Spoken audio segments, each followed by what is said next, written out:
Welcome and thank you for joining me. I'm Gerry Oginski, a New York medical malpractice and personal injury trial lawyer practicing law here in the state of New York. Today's video tip is a little bit different. It talks about Twitter and Facebook and whether or not people who go in for jury duty in the state of New York should have Twitter and Facebook jury instructions. What do I mean? Typically, when you go in as a juror, you're going to receive instructions by the judge that you are not to do any research about the case that you're going to be sitting as a juror on. Why not? Because you may learn information that's not relevant to the case.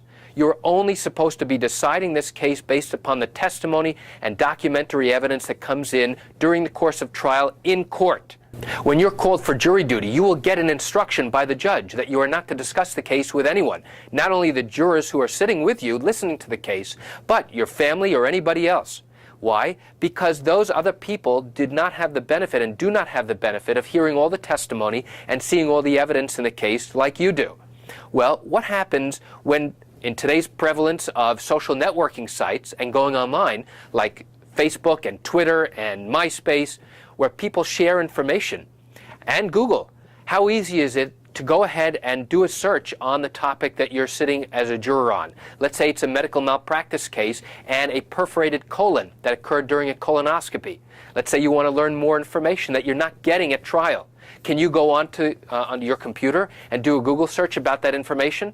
You could, but you're prevented from doing so by the judge's instructions. You may be learning more and become an expert so that when you go into the jury room, instead of listening to the experts at trial, you, as the person who have done the research online, now come into court and the other jurors look to you as the medical expert.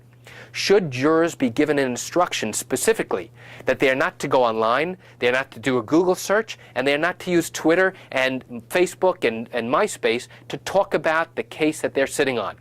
I think that the time is right now that jurors should be getting those types of instructions because it's so easy to get information nowadays if you go online. And that's it for today's video tip about why jurors should get an instruction from the court about not going online and doing their own independent research about the parties, about the topic, and the attorneys, and even the judge. You don't want jurors doing that because you don't want them being influenced by things that they may be found online. You want jurors to decide this case solely on the information that's presented to them at trial. And that's it for today's video tip. I want to thank you for joining me. I'm Gerry Oginski. Have a great day.